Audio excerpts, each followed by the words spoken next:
Should join Okay. soon. Okay. Do I read her profile or should I wait till when she comes? Yeah, just hold on. Okay.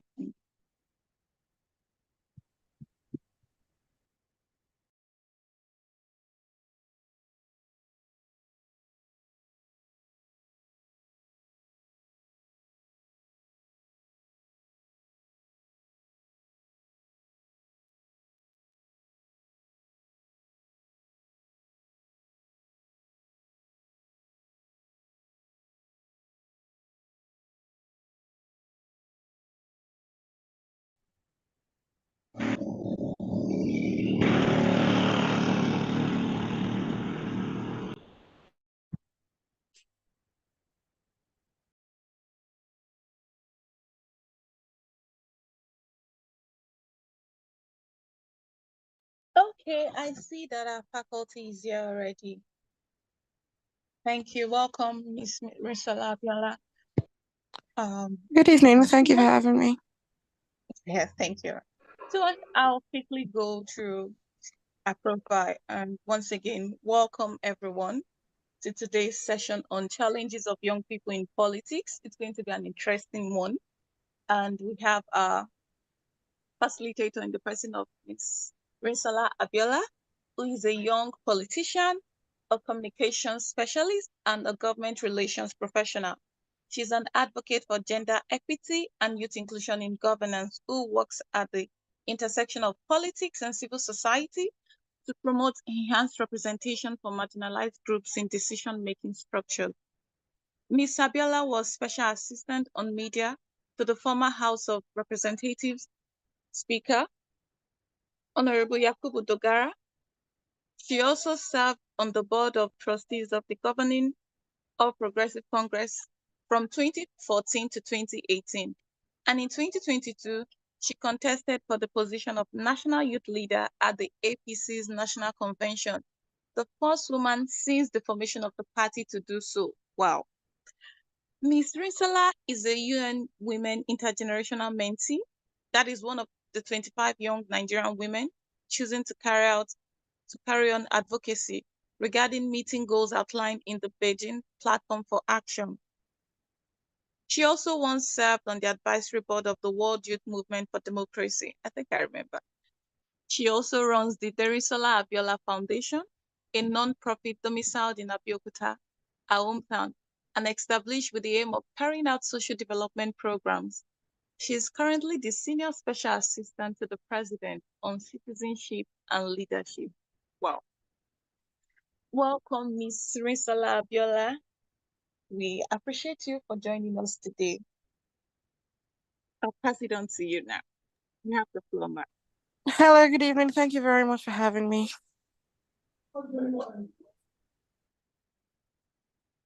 You're welcome. We can hear you. All right. I believe the topic is the challenges of young people in politics. I believe you guys have my slides. Yes, we do. You're welcome. Okay. All right. Thank you.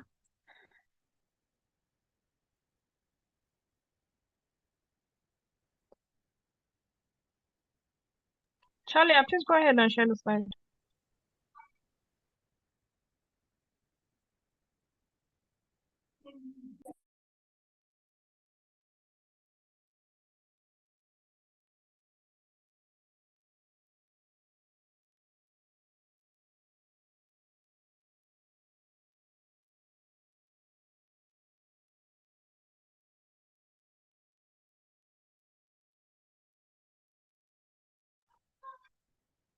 Charlie, please confirm that you're about to share the slides. Yes, I'm on it now. All right.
Are you having a challenge with it?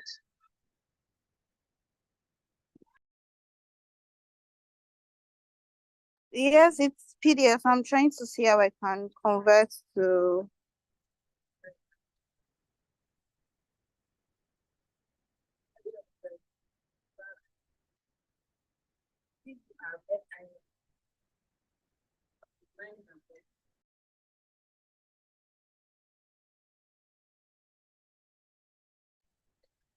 So I don't think the presentation being in PowerPoint has to. I don't think that's a requirement. Thank you. All right. So good evening once again, everyone. I'll just be speaking briefly on the challenges of young people in politics. The slides have been put together based on the experience that I have had and the experiences of other young people as well that I have observed, and things that I've also had older politicians share with me about the experiences that they had getting into politics and up until the stage where they are now. So we'll go to the first slide, please. So firstly, I think to really understand the challenges that young people face, there's a need to understand politics itself. And politics essentially is about who gets what, when they get it, and how. It entails the actions or activities concerned with achieving and using power.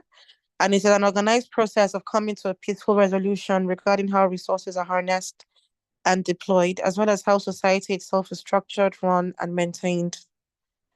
Next slide, please. So representation and inclusion are key, and to preserve the legitimacy of the political process among members of a society, and also satisfactorily address social concerns in a peaceful and organized way. It's important that the different groups that make up that society are properly represented, and granted opportunities to aspire to positions of authority and advocate for issues important to them.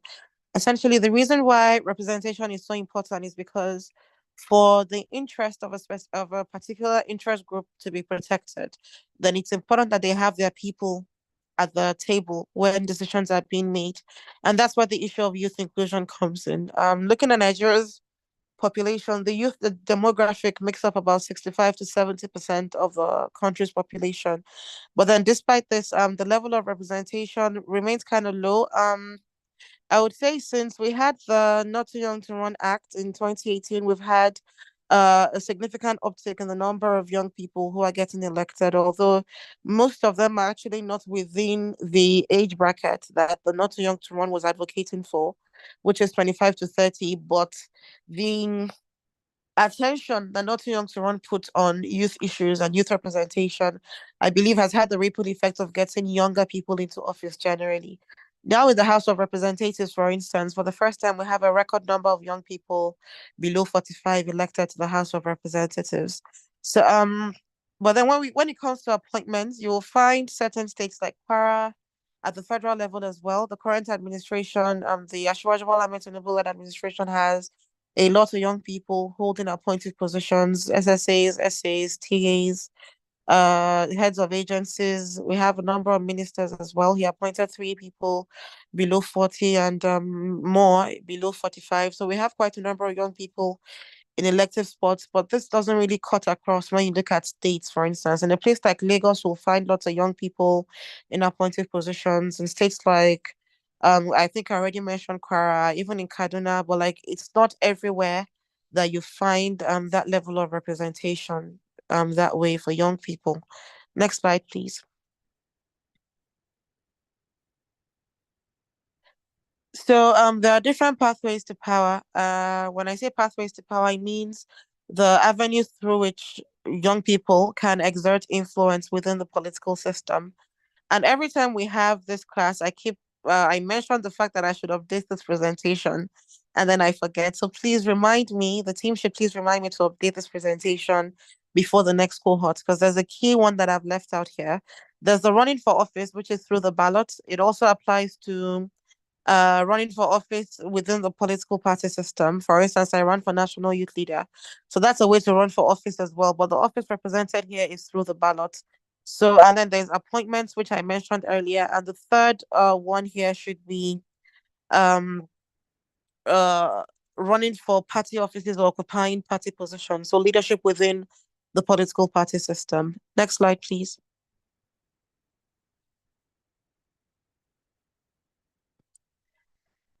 So what are the challenges faced by young Nigerians in politics? There's the issue of strategy, and I've listed strategy because I think until a few years ago, I never really considered strategy an issue.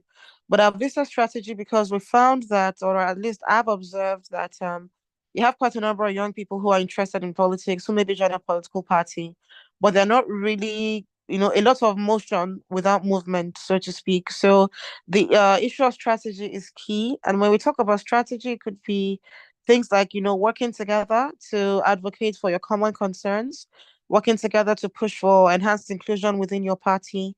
So when I say strategy, it means like concrete steps or actions that you need to take to be able to push further in terms of securing adequate representation for young people within the political party or within the framework that you find yourselves. And then there's the issue of funding. So politics here is very capital intensive. And whether you're working, just trying to push for reforms that will favor young people within your party, or you're trying to actually run for office, all of these things require resources, they require funding, they require money. And that's usually quite a bit of a challenge for young people because we're not able to muster the same amount of resources that our elders are able to. And then party systems and processes. So we have a number of young people who, but then again, this particular challenge is not just one that young people face specifically. It's a challenge generally cutting across political party administration. So there's the issue of perhaps internal democracy, internal processes. Candidates usually emerge through either consensus or primaries. And then when you do primaries, it could be direct primaries, it can be indirect primaries, but very often there are issues with all of those processes, whatever form they take. So that again is a major challenge that a number of young people face in trying to navigate politics and political party administration. So lack of enabling policies. Yes, we have a not too young to run law, but we don't actually have anything that mandates the appointment of young people into political office. Essentially, I would say in this administration, young people are so well represented, largely because we have a president who is youth friendly, and then also we have leaders within the party's youth structure who have made a case for young people's political representation over a very long time. So I will still speak to that when it comes to advocacy when we're talking about solutions later. So lack of enabling policies in the sense that we don't really have anything that mandates young people's representation. And that's why at state level, it's still a lot of lobbying that has to be done. And whether or not young people are adequately represented through appointments depends on the benevolence of the main person who is either the governor, or the main person, whoever occupies the actual elected position. And assuming we had laws to actually safeguard young people's representation in terms of saying, okay, certain level of representation must be occupied by young people, that would actually make the case a lot easier. So cultural bias, there are parts of the country where age is associated with advanced, whether it's intelligence or capacity or capabilities. I just believe the older you are, the more capable you are. So that's a major challenge that also hinders young people sometimes from being able to occupy positions, especially when it comes to things like running for office.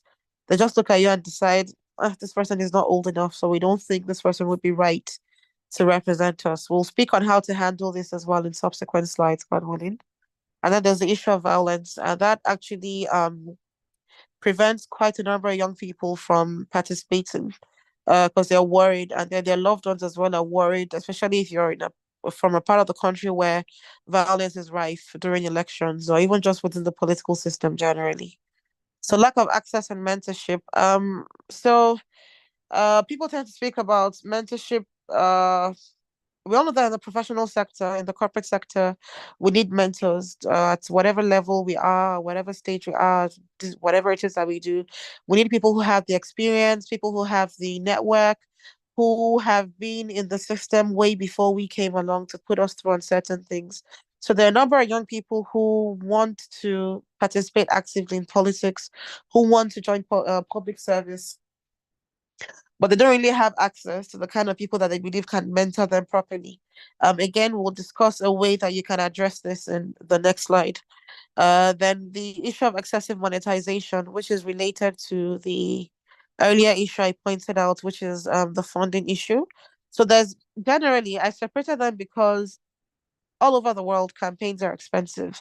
All over the world, mobilization is expensive. All over the world, public engagement is capital intensive. But there are certain things that you may not expect to have to pay for that you have to pay for within the Nigerian context. So that's why I listed excessive monetization as a challenge separately from the issue of funding. Next slide, please.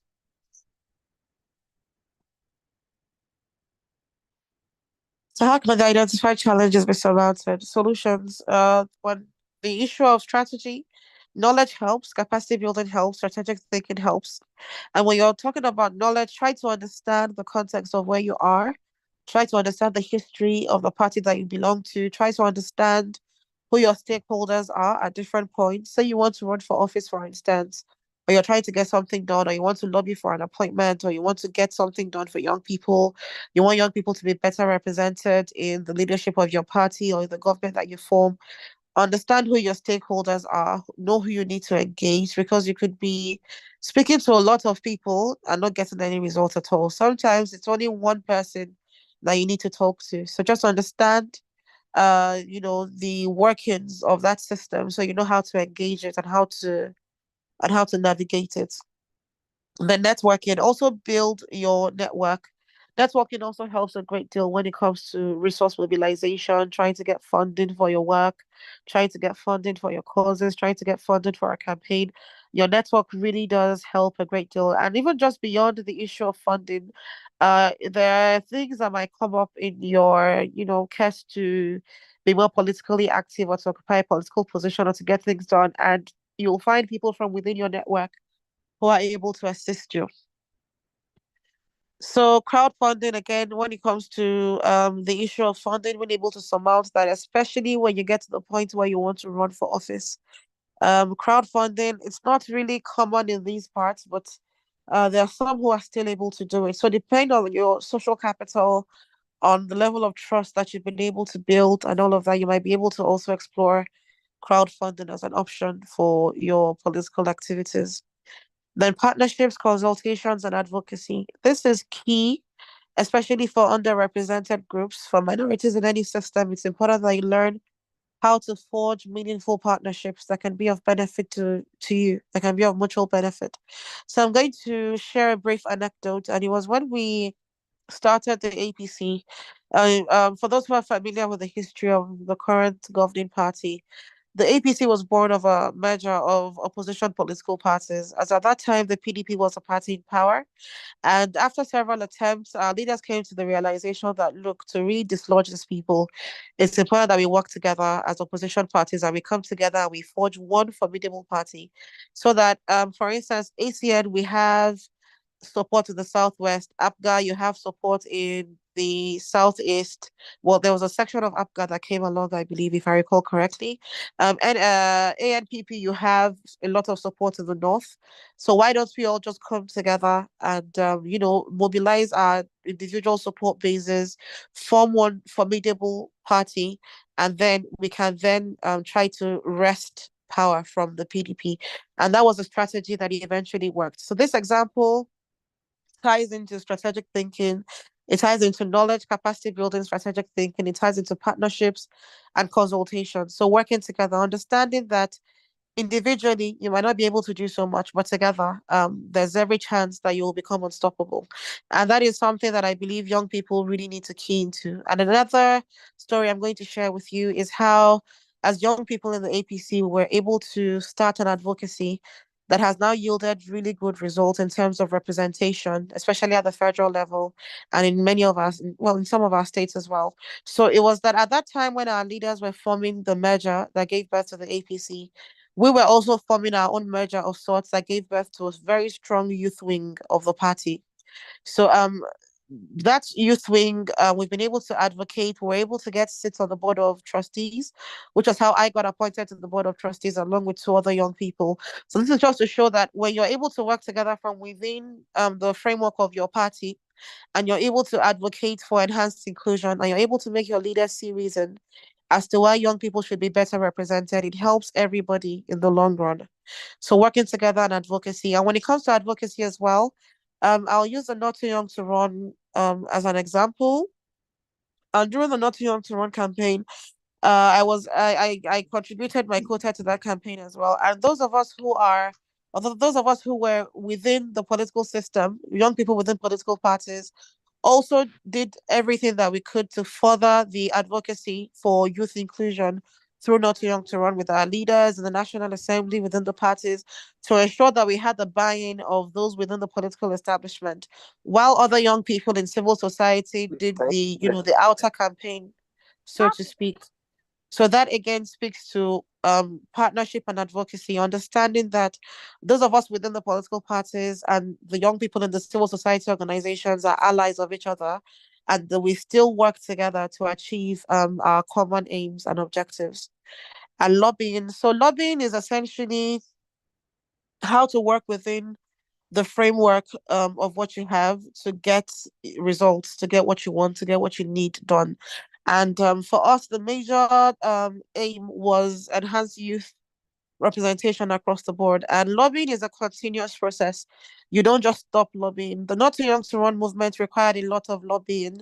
Yaga Africa was able to work with other youth CSOs, to really lobby extensively. There was a nationwide campaign as they were lobbying at the federal level, they were lobbying at the state level as well. So lobbying really helps with getting things done.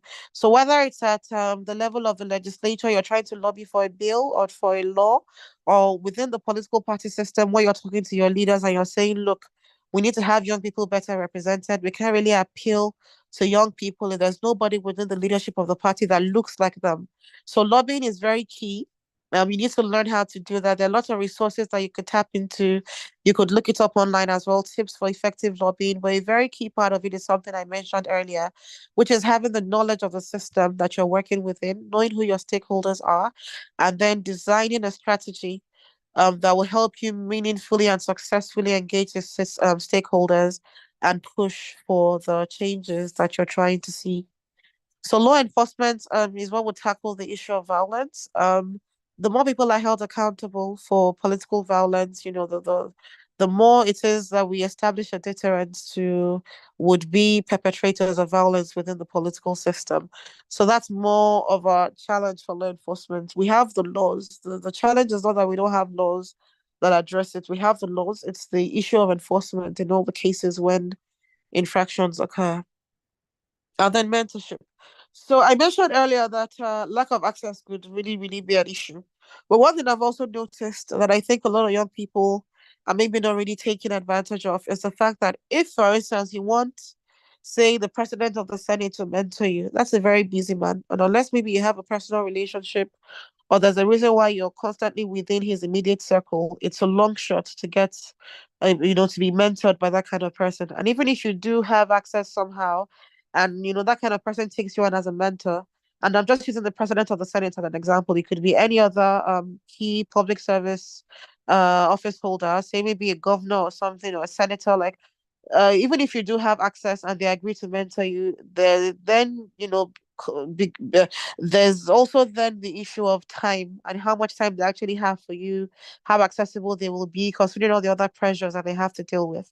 So I think a low hanging fruit that's actually quite impactful for a lot of young people, if done correctly, is peer mentorship. If you're able to approach somebody who is closer to you in age, somebody within the same generation or not too far off, someone who is younger, and could also be in public service or just really experienced within politics, you're able to learn from them because it's easier for you to establish a rapport with that person. And younger people generally have a better understanding of each other. The challenge, however, is that sometimes for lots of people who are looking to join the political party system, it could be a bit challenging for people who ask for mentorship, for people who require mentors, because sometimes the kind of demands they make could be a bit unrealistic or could be a bit excessive, or they want too much too soon.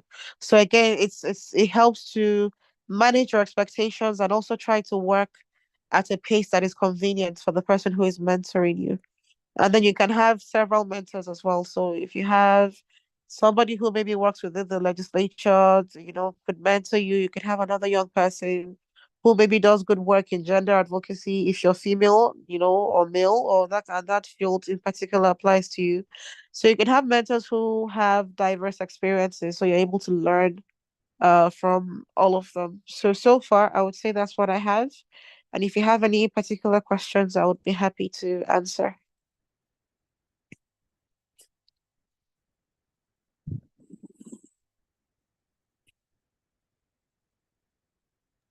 Lillian, are you here? Yes, trying to unmute myself. Thank you so much, Miss Risola. That was very brief with a lot of content in terms of key points. There was something you talked about. Sometimes you don't have to reach out to everyone. Like, when we say, I'm trying to put all my eggs in, don't put all your eggs in one basket, like scatter your eggs. But then you're like exhausting your energy trying to reach out to everyone. It's actually just one person that you need to open that door for you, and whatever you need actually comes in. So thank you so much for that, alongside other key points which you stated. And I see that there are ends up already. So aside from raising your hand, you can also put your questions in the chat, and guarantee you that Ms. Ursula will take it. So Peter, you can have a question.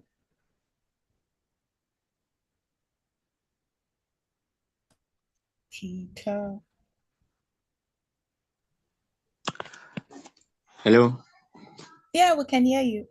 So thank you very much, Ms. Risola Abiola, for the insightful lecture that you have delivered. So my question would be that when you were talking about the challenges young people face in politics, you did not mention anything about discouragement. I don't know if it would be covered under cultural, but then there's a reality of the youth that they get discouraged when they want to run for office by saying that they don't have enough experience or they are not old enough. Where adults in the party or in the society will say they are too young to be able to handle this, or you are not old enough, or you don't have enough experience. I think that's the major thing. They say you don't have enough experience to run for this particular office. Did you face this kind of challenge, and how do we surmount this kind of challenge? Thank you. So thank you very much for raising that. It's actually covered on the cultural bias, and I was going to also speak regarding that when it comes to solutions, but I don't think I included it in the slide. So thank you for bringing that up. I'll say that in response to that, in all honesty, there are times when young people aim for positions that they're not prepared for. I'll be honest about that. And it's not just young people, really. It's a general challenge with people in politics.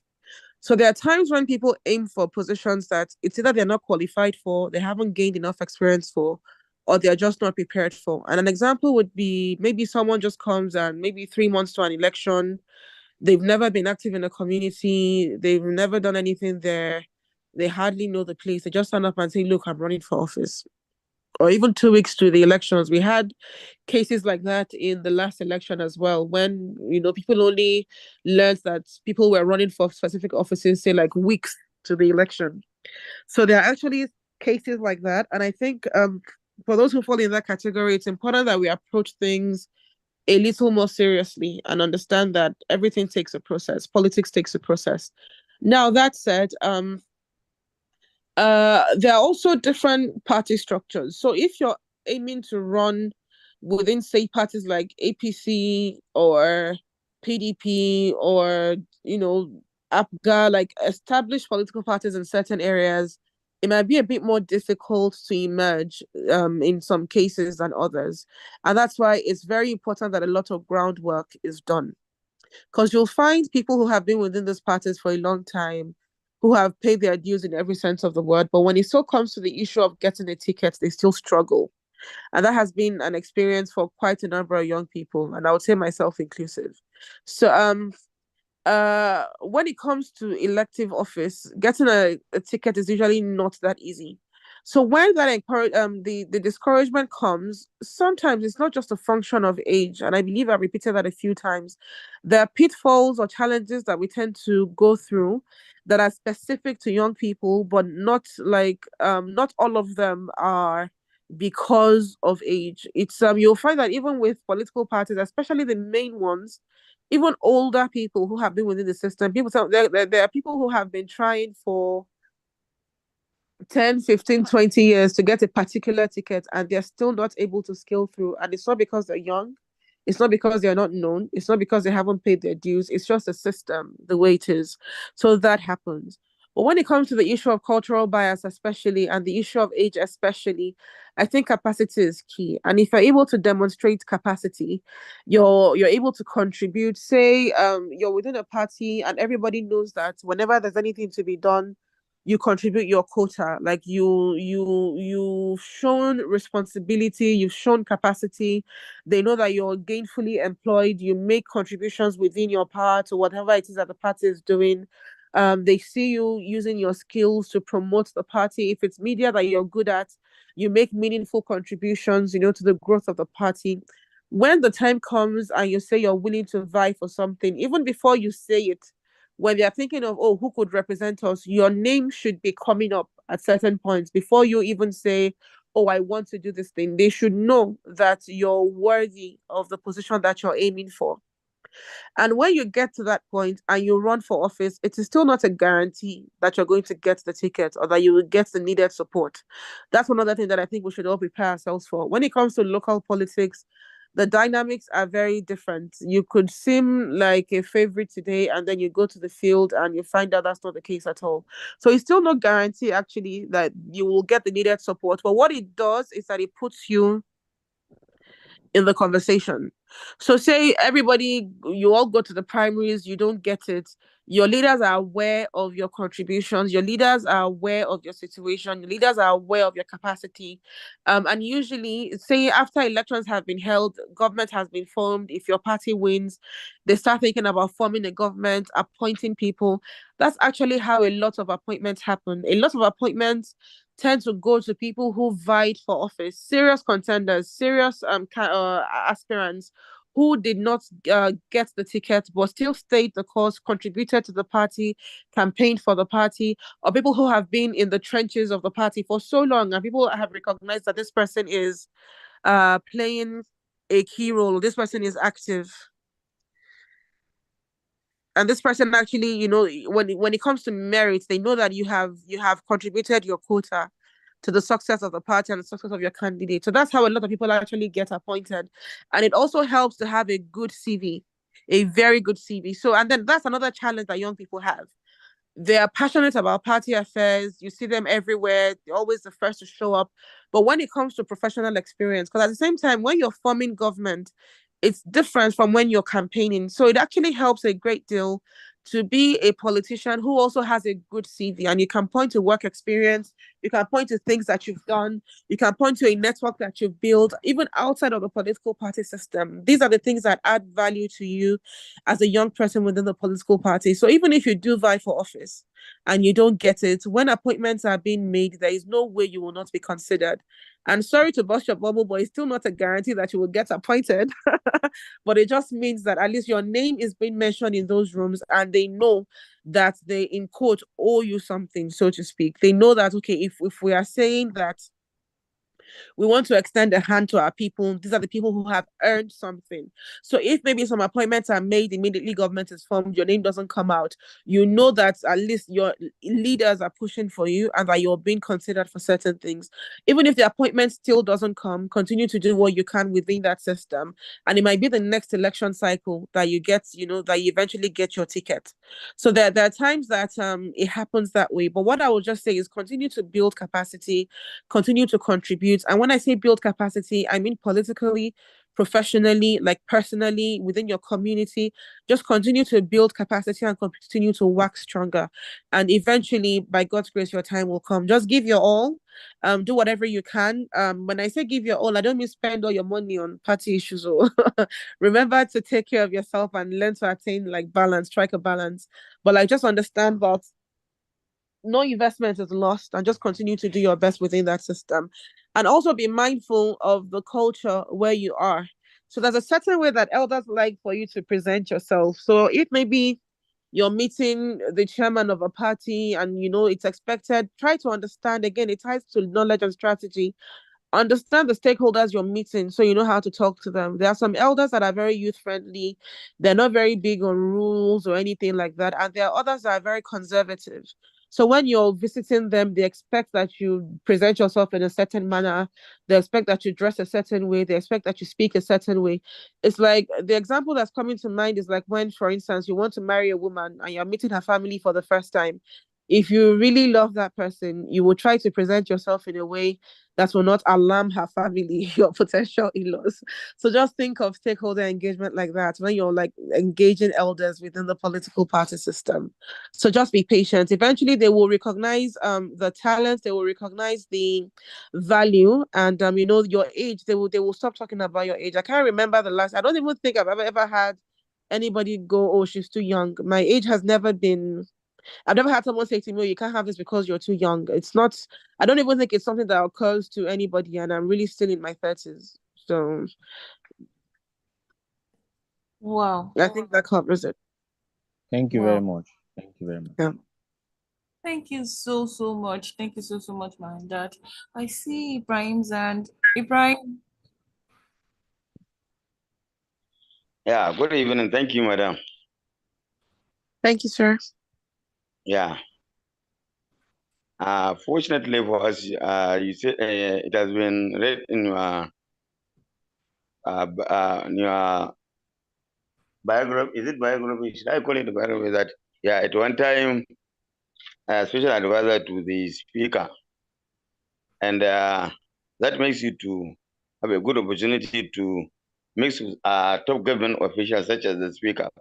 Do you at one time during that time during when you are in the position advise the speaker to be, organizing lectures for some of the top government officials like him, so that they will have time to look into this kind of challenges you said that are facing young people, like strategies, funding, party system processes, lack of enabling policies, cultural bias, vehicles, and all this. Have you at one time or the other advised him that they should be organizing lectures to enlighten, to educate people like him? Because some of these are politicians usually remain in the cycle for as long as over 10 years, or I can say 20 years now. You will hear them tomorrow, they will be governors.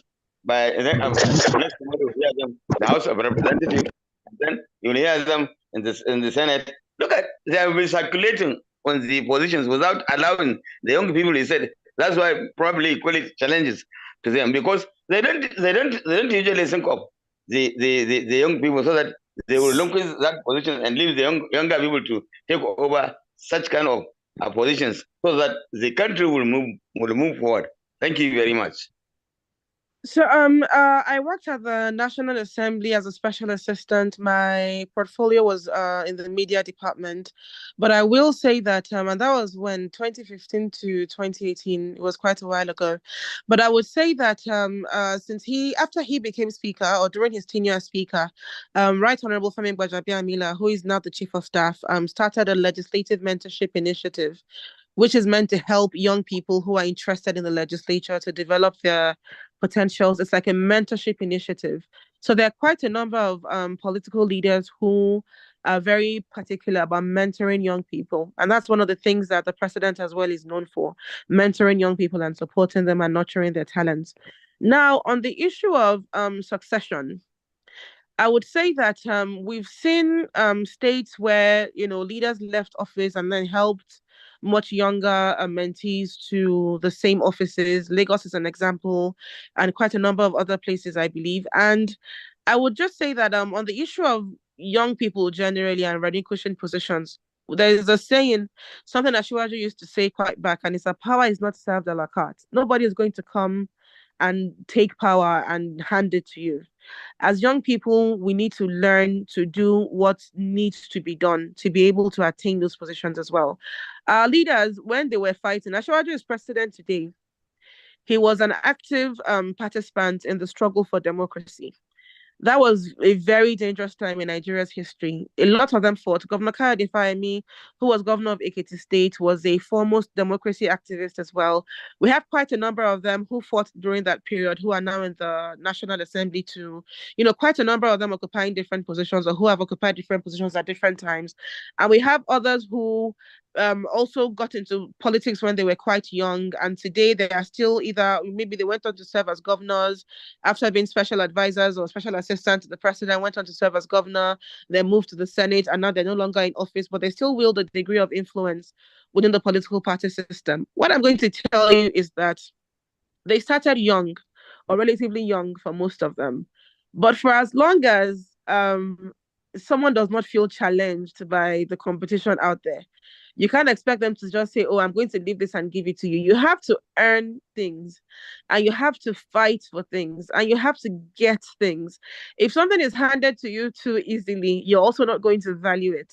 And then we have a lot of young people actually. Now, I'm an SSA to the president now. There are so many other young people and young women who are also in the same position. We have many young DJs. The DJ of Smedan is a young man in his 30s. With the DJ of NIMC, so many agencies have really young DJs in their 30s and early 40s. So the challenge is not that young people are not taking up positions. They are.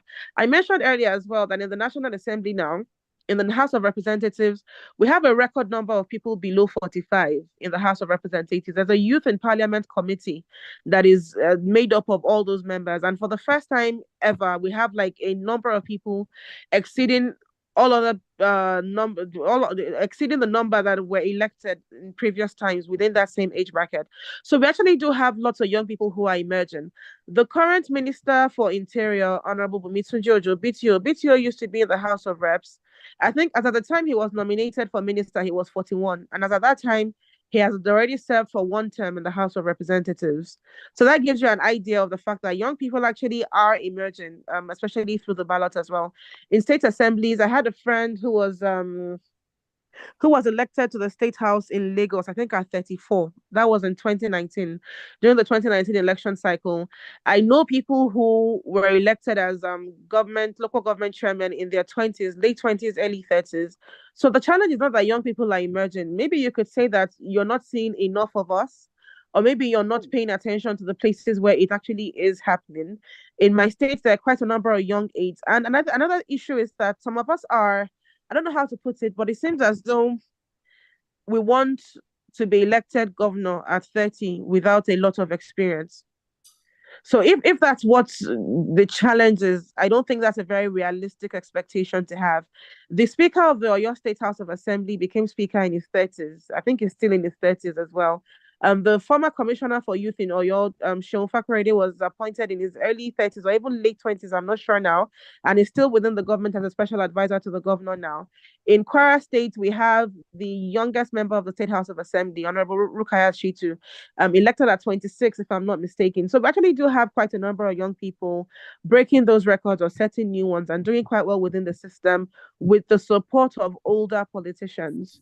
Because they are the ones who really they have the structure, they have the base. So like with the support of these older politicians, we're seeing more and more young people being elected. So I think it's also, there's the onus lies on us as well as young people to show that we have the capacity to be able to do this thing. So whatever it is, study what the most successful politicians have done, what they did in their own time, how they were able to excel, how they were able to break through, and then look at what you can learn, look at what you can adapt, and then look at the current situation where you're from. I'm not sure where your constituency is or where you are. Look at the current situation where you're from and how can you adapt those lessons to that current situation in a way that will also benefit your own ambitions, whether it's that you want to run for office or you want elected positions, and also do your stakeholder mapping. And one thing I also was going to say earlier is, in identifying mentors or in identifying leaders, you also want to align yourself with leaders who have a track record of supporting young people.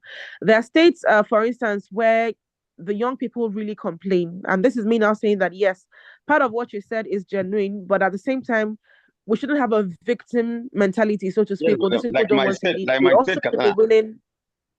Yes, exactly. So you will find leaders in states. There are some leaders that everybody knows that they support young people, and there are some leaders in states you will find young people complaining, saying that you go to your leader to say you want something. Meanwhile, the leader is even lobbying for that thing for themselves. So in that kind of case, how would that leader support you?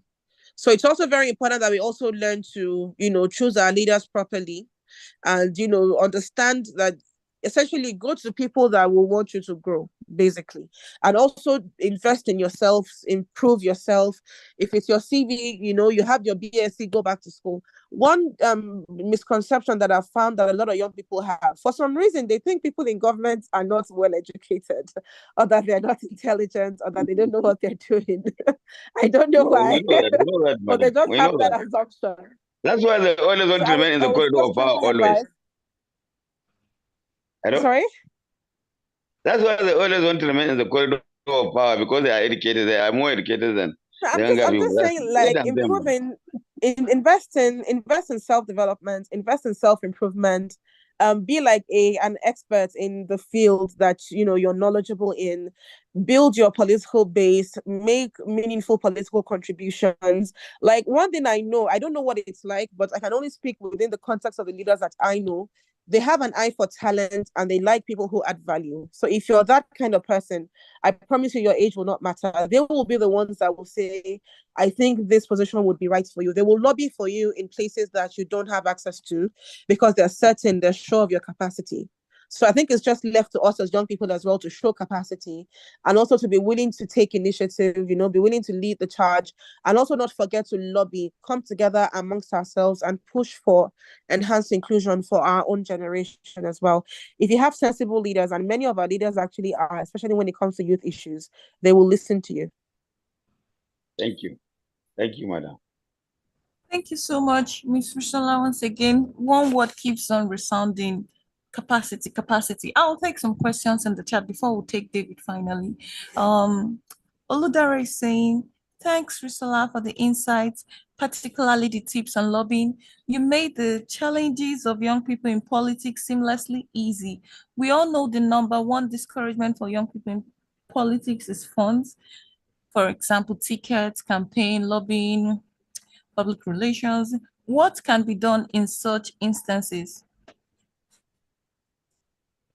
So regarding the funding issue, I mentioned crowdfunding. If you're at a point where, I believe, if you've done your homework, you're well known in your community, people genuinely like you, they think you can represent them, you should be able to raise funds from within that community that you're trying to represent. At the same time, within your network, there should be people who are willing to mobilize resources for you, even if it's not necessarily cash, but they should be able to assist your ambition in some way or another. And then again, I don't want us to lose sight of the fact that running for office is not the only way that we can influence things. There are a lot of brilliant people within the political system who are working as advisors, who shape policies, who influence laws, who do a lot of work behind the scenes and get really good work done. Some of them don't even have any political appointments, and they wield more power than actual appointees, and they are young people. So there are many ways to actually be able to influence that process. It could be working with the chairman of your party, it could be working with the women leader of your party to advance women's issues within that party. Let me make an example. Initially, when the party was formed, the only position set aside for women, like the women leader role within the party's NWC, although of course women can occupy any of the other positions as well. But we all know that within the Nigerian context, once you say this position is women leader, everybody just assumes, okay, that's the one that women get to occupy. But one thing we were able to do was to push for enhanced inclusion. And, within the gender, within the women's units, they pushed so hard that now the position of the deputy national women leader is also included in the party's national working committee. Before, it wasn't. So those are the kinds of things that you can do with enough advocacy and being able to influence the right person from within the political party structure. So whether it's the party chairman you work with or the party secretary, there are many avenues for you to actually do meaningful and impactful work from positions like that. If your party is in power and you're able to maybe get an appointment with the governor in a position where you actually do work with him directly and you can influence what he does, or maybe you work with the speaker of parliament in your state or at the federal level Speaker of the House or the President of the Senate, and you can influence the kind of laws that are passed through the different committees or different members. You do your networking well within that place, and you can actually influence. You can talk to a lawmaker. Yes, you're not a lawmaker yet, but you can speak to them and you can say, oh, I have a concern regarding this, and I think this amendment might be necessary, or I think this bill can be passed. Or even if you work in, say, the National Assembly, and you think there should be something in your community, you can advocate for these things to be established or to be set up or to be done, or you want to draw attention to maybe the issue of drought in your community, you can talk to your lawmaker to sponsor a motion regarding this thing. So whatever position you find yourself within the political party system is one that you can actually use to wield, a considerable amount of influence if you're able to wield that position properly and do your networking properly and strategize properly and engage properly. So it's not until you're elected before you can actually make change happen. It's a good thing to aspire to. It's a good thing to work towards, but it's not the only way that we can make change happen within the political system as young people. Thank you. Thank you so much. Thank you so much for that. Like you said, there are young people in other spheres doing amazing things and wielding a lot of power. I'll take Abdallah. Abdallah is saying, thank you for this enlightening and eye-opening lectures. As you mentioned, there are two pathways for young people to power, which are running for office and appointment. What's the other way that was not updated on the presentation? Thank you. So the other way, I made reference to it as well, and it's party system, leadership within the party. So maybe if you're a youth leader, for instance, there's a lot of things that you'll be able to do as a youth leader within your party. Or even if you just have another non-youth specific position, say you're the party's treasurer or secretary, or if you're a lawyer and you come on as a legal advisor, like the thing with politics, right, is just have a position. If they bring you in as zonal welfare officer or something, as long as you're within the leadership structure of the party, whether it's in the zone, in your state, at the national level, you can make things happen from within that framework. So the third one that I didn't include in the slides is political party leadership. Okay, thank you so much, Ma. And the last question in the chat, James again. Ooh. Okay, so James is saying, in our bid to build capacity, how can we break the stereotype, knowing well that young people get turned down for lack of political experience? I think she has responded to this question. And then he's saying, what are your steps to any young person who wants to get involved, and also the mentorship route presently available for young people willing to show capacity? So I would say that on that political experience one, I will narrate my story very briefly. I'll try to summarize it. And then if you find things that you think could be useful for you, you could hold on to that. So when we were starting out, I mentioned earlier, when our leaders were forming the APC from the different opposition parties, the young people supporting the different parties also came together and formed a youth wing. So at that point, I was invited to join the youth wing by Barrister Ismail Ahmed, who was the chairman of the youth wing then. So when I say youth wing, I actually mean a youth group. But at the time, it was a very formidable youth group. The name we gave it at first was APYF, All Progressives Youth Forum, essentially saying the, All Progressives Congress, All Progressives Youth Forum. So even before the party was formed, we had started events. I remember the very first APC related event was held by us. It was an APYF event. We had General Buba Marwa, who is now heading the NDLEA, and he was one of our guest speakers, and I was the MC for that event. So when we were invited, I even now I'm remembering everything. It was a Sheraton, down to what I was wearing. So when I was invited, I knew I had a flair for media. And I knew I had a flair for writing and media interviews. I was interested in media. So I just told Ismail, I said, well, thank you very much for the invitation, but I have a request. And he said, I want to be PRO of the youth wing if, a PRO has not already been chosen. And he told me, sure, anything you want. And then I became PRO. And at that point, the day the party was registered, I believe, I think the following day I was on Channels TV talking about the party, encouraging Nigerians to support the APC, defending the party, speaking up for the party. And for me personally, I think it was the media engagements and the youth mobilization that really helped with getting, would I say recognition, because that was a skill I had and I was using it for the party, and it wasn't as if I was being paid for anything.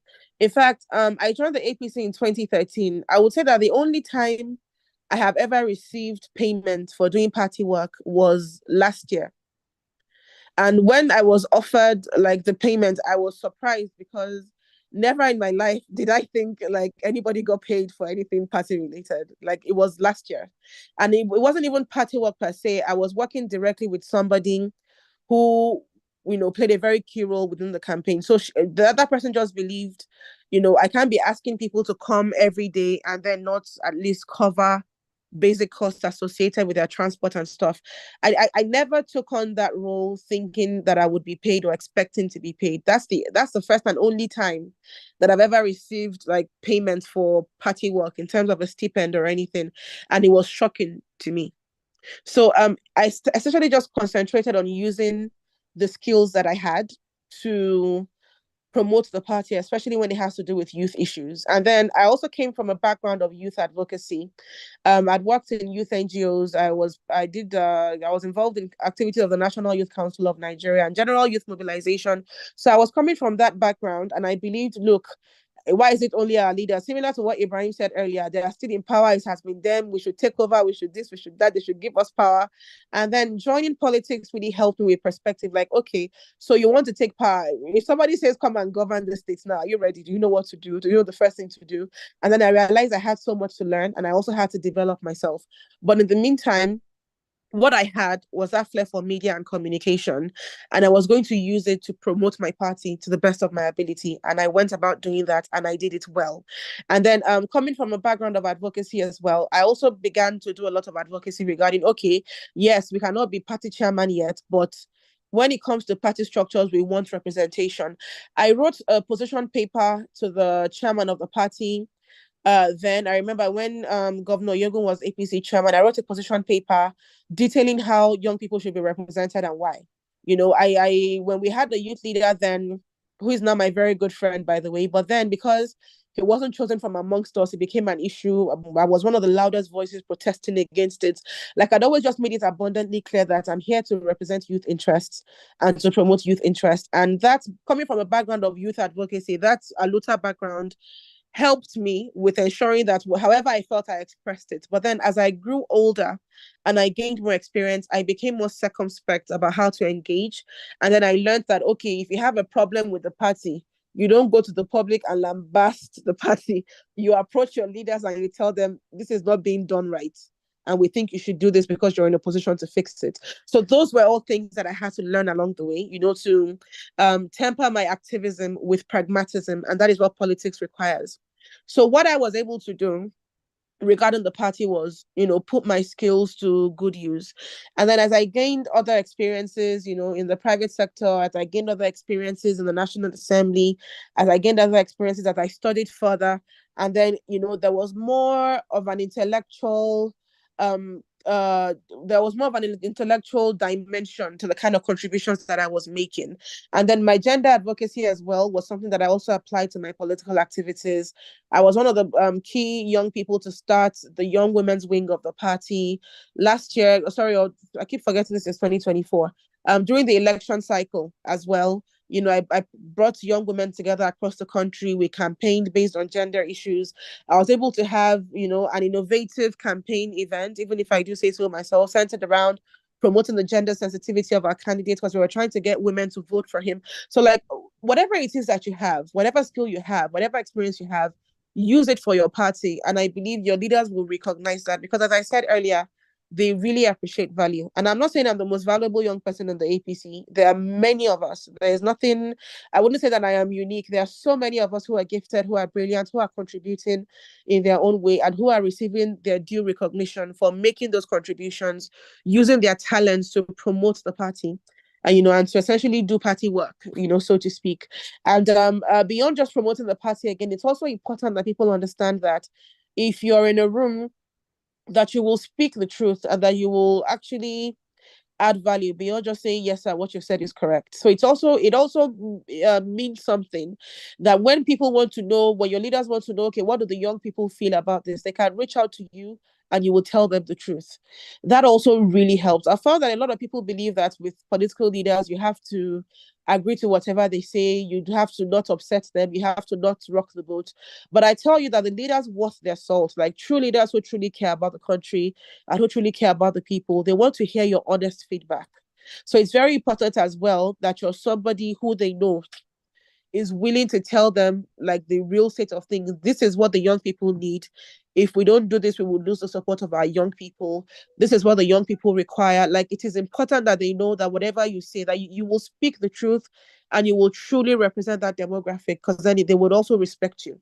So that's something that I think would also help when it comes to the how to steps. So that's just what, for me, I think that's what I bring to the table when it comes to political participation.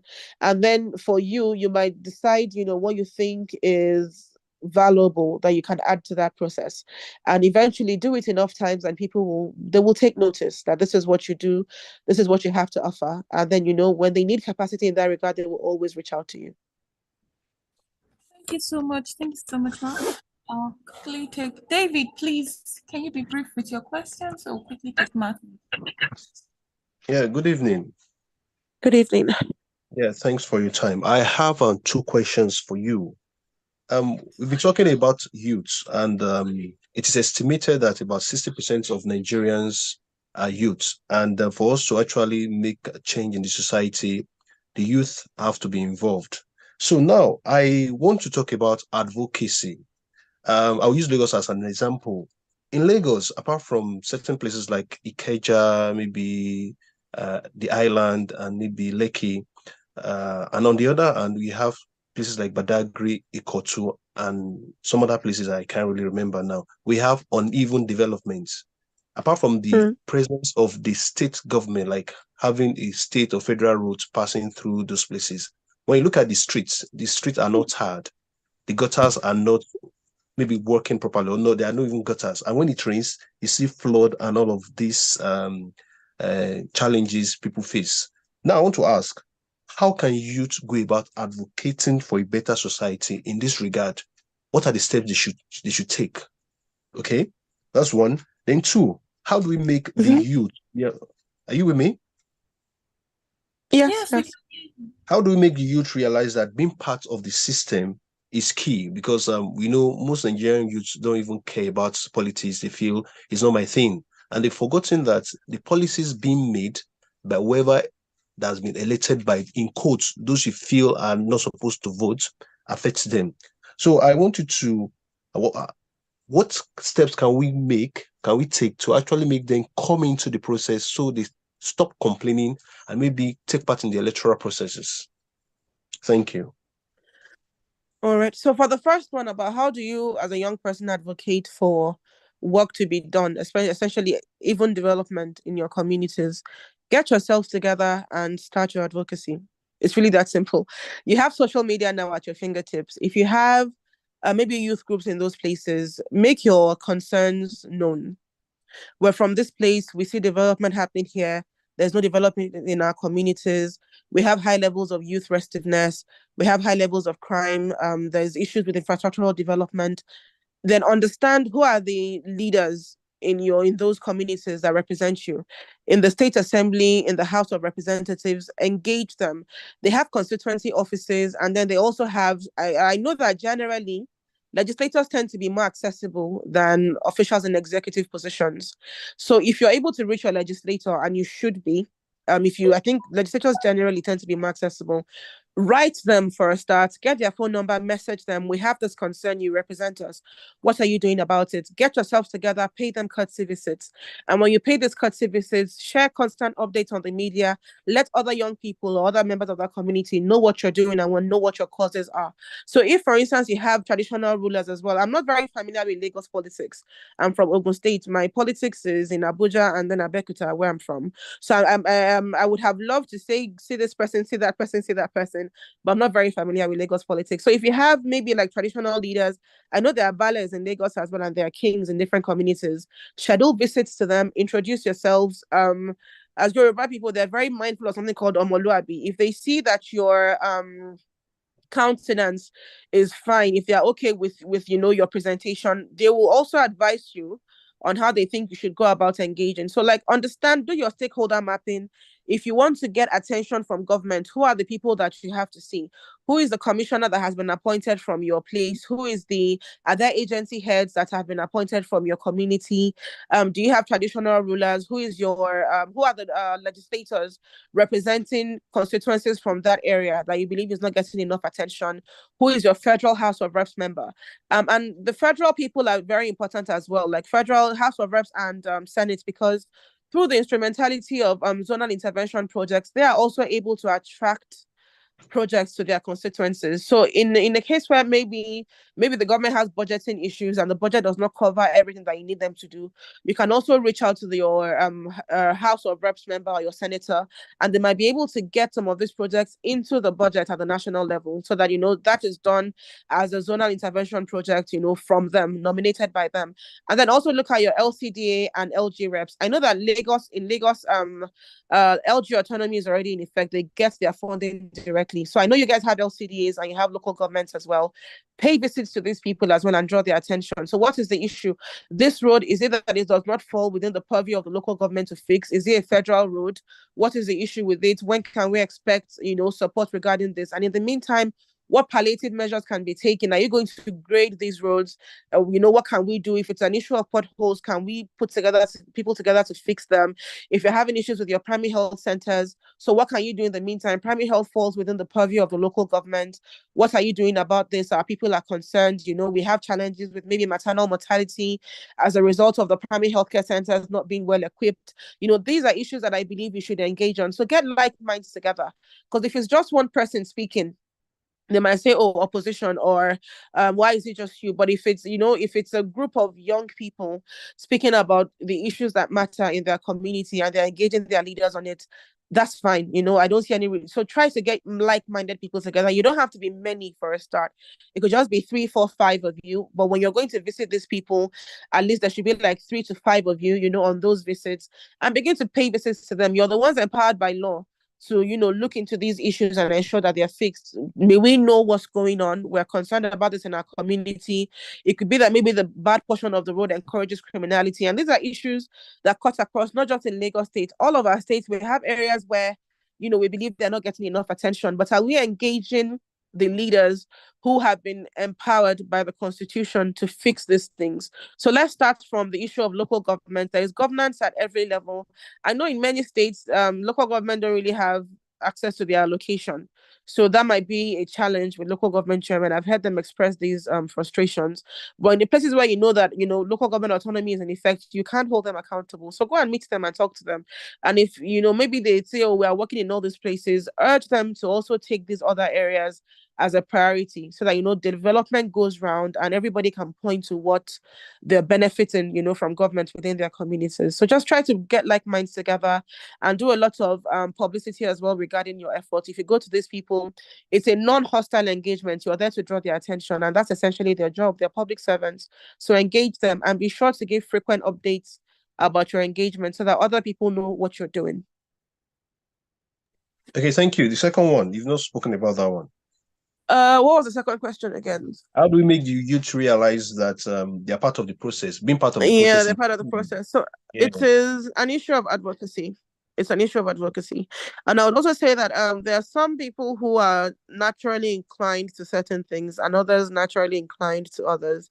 So for me, I would say that in my case, when you're in secondary school, there's this thing we had. I don't know if the Gen Z still have it, but during my time, we called it a slum book. And when you're about to graduate from secondary school, you'll have a page for each of your classmates where they write their future dreams and aspirations. When I was writing my own, I said I wanted to be president of the African Union. So I think I've always had that interest in politics, but it's not something that a lot of young people share. My niece as well, there was the time they had this career day in school, and then she came back to us and she was like, oh, nobody said they wanted to be a politician or that they wanted to be a public servant. And because of the influence, of, having me around while she was growing up. She thought it was odd that there was no young person thinking about public service. So again, it's down to influence. I'm from a political background. I found that many other people who are from political backgrounds as well share that kind of leaning. It's like when your parents are doctors, there's a high, or lawyers. I found that it's very common with lawyers as well. There's a high possibility that you will also, explore something similar to their field of work. So I think it's just a matter of advocacy. We need to just continue trying to make other young people understand why politics should be important to them. And we have organizations like Yaga Africa, Leap Africa, quite a number of them who are doing a lot of work in that regard. So we just have to keep working to complement their efforts and encourage people as much as we can, through our own interpersonal relationships, to be more mindful about these things. I was at an event once and the anchor was saying, oh, she didn't register to vote and she didn't vote on election day, but she was outside encouraging people. And I'm like, what do you mean you were encouraging people? If you encourage 100 people and you don't vote, in Sokoto in 2019, I remember very clearly, the vote difference was less than 500 or 400 votes for that was what decided who became governor. So imagine if everybody else is saying I wasn't voting, but I was outside giving people drinks. What would the drinks do on election day? Your vote is what counts. So that's what we need to just keep reminding other young people that you need to come out and vote. And if you register to vote, it's not just so that you can have an ID card. You need to actually cast your vote. It's important. So we just need to continue with that advocacy. Okay, thank you very much, Ma.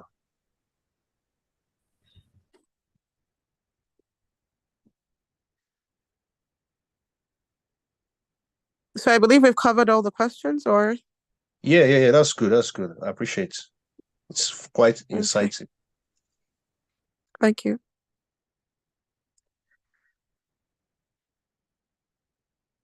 Hi, Lillian, are you there?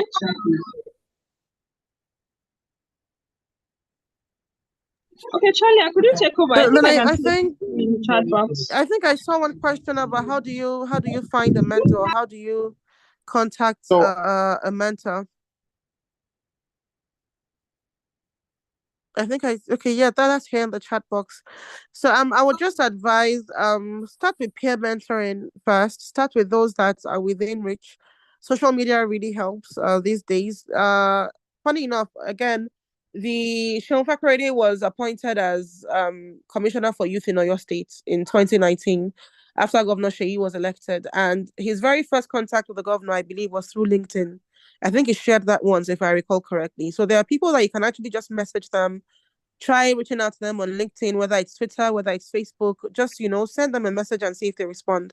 So maybe try to start with the peer mentoring, and then from there, when you join the party, you meet more people, you might be able to get more mentors. And, from there, the sky is really the limits. But as much as possible, I would also advise that in choosing your mentors, be wise, or in choosing alignment, you have to be wise to ensure that you're not, for instance, people who maybe don't get along, and then you expect like your one person's mentee and you're looking for another mentor somewhere else that does not get along with your original leader. That's just looking for trouble. So wisdom is also key in choosing the people that you're willing to, approach for relationships of any kind. So my hand's been up too. Yeah, Martins. Thank you so much, Ms. Risola. I didn't know I was muted. Martins, please be very brief. Yes, good evening. Thank you so much for the insightful session. So my question is it's about political party membership. So you talked a lot about contributions within the party and engagement within the team as a party member. And so if you are looking at the unstable nature of the party system in Nigeria, where we've seen videos of some people who are now in leadership about comments they made whilst they were in other parties in the past, and what it is now that they're in another party, things that have come to be used against them. So in promoting a party and branding yourself around being a member of the party, how do you do that such that in the event that in the future there is a need or something necessitates that you have to join another party, how do you do that in a way that it doesn't create a damage, so that you can ease in? I would say that understand your why. If you understand your why, it helps with guarding your political engagements. And when I say understand your why, understand why you're joining politics and have a set of principles that you stay true to. And then again, in life generally, disagreements are bound to happen. People are bound to align, realign, misalign, and realign. But as much as possible, whatever dissent you have or whatever reservations you have, try to keep things as civil and as respectful as possible. You have freedom of association. If you decide one party is not working for you at a point and you decide to go elsewhere and then you come back, it happens. It happens to the best of us. It's happened to many of us. So I would just say that as much as possible, just try to keep things civil and don't burn bridges. And as much as possible, again, just be sensible and be wise in how you handle things. There will always be things that people use against other people. But one thing I know for sure is that value is value. It never really loses its attraction or its luster, so to speak. So just try to be as respectful and as civil as possible in your engagements. And if at any point that has to happen, well, at least you can always you can always defend your position if your position is principled. So that's why I said always stay true to principles and always remember your why. So if it's a principled decision that you make, it's easier to understand. And as much as possible, also when you're making your choice, again, everything I say from experience, both mine and from other people. But when you're making your choice of a political party, try to choose one that at least aligns with what you believe in. And if it's not the party itself, then perhaps the leader that you're aligned with at that moment, if you're so aligned at that moment, because it's perfectly all right to just be by yourself as well until you have made an informed decision about which family you would like to join within the political party system.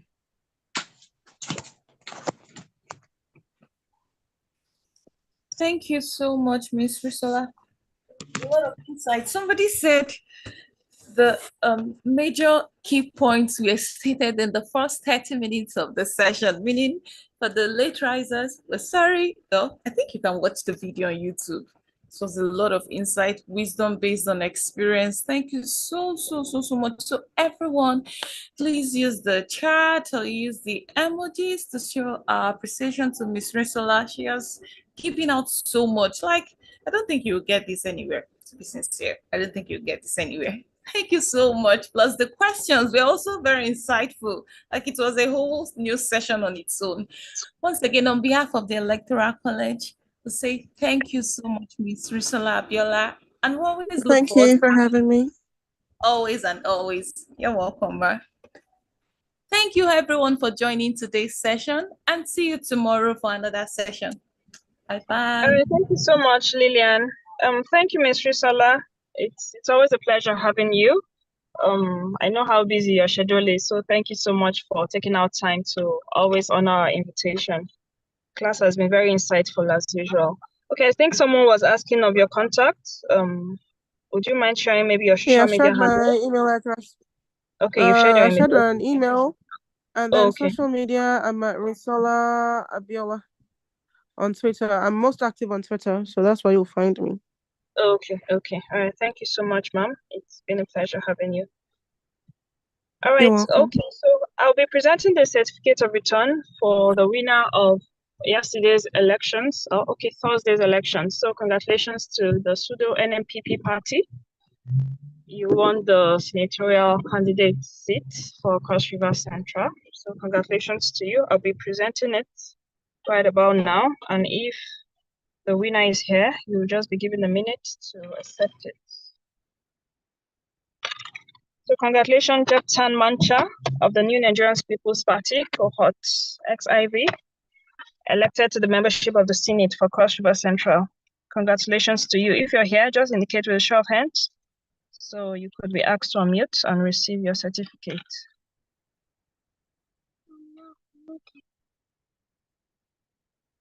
Okay, why is your name different from, I'm seeing Tim Card Benjamin here, why your name on the certificate is Jeptan?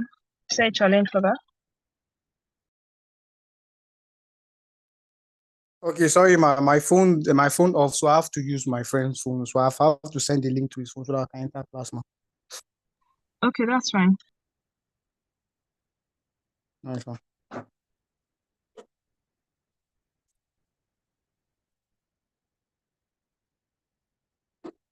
So we can't hear you. Okay. Okay. Thank you very much, my party members. Thank you very much for everyone that voted for me. And thank you very much for my party chairman for the good work, the encouragement you always did. Even when I'm offline, you have to call to make sure everything is going well. Seriously, I want to appreciate everybody. Thank you, and thank you, ECN, as the winning. I was shocked. I was happy, and happy that Cross Rivers they will have a good work. We work together. We'll do a good thing for Cross Rivers State. Thank you, ma'am. All right, so congratulations to you and your party. The classes continue tomorrow. Make sure you're all early. As you can see, today's class was just within the first 30 minutes, apart from the questions. So always endeavor to join class on time. Okay, Martins, you have something you want to say?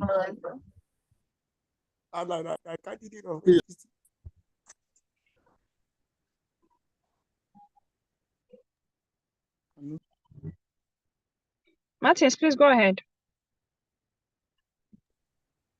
Hello, can you hear me now? Yes, I can. Okay, I wanted to ask why the Zoom links are not like recurring such that we can add to calendar. Is it intentional? Yes, it is. Because we have to rename it for each class. Okay. Okay. All right, thank you. All right, welcome. So good evening, everyone, and see you tomorrow. Don't forget, ED's class that was supposed to hold yesterday has been rescheduled to next week, Wednesday, which is Democracy Day. So let's take note of that. So good night, everyone. Well done, Lillian. Well done, Charlia. Have a good night, everyone.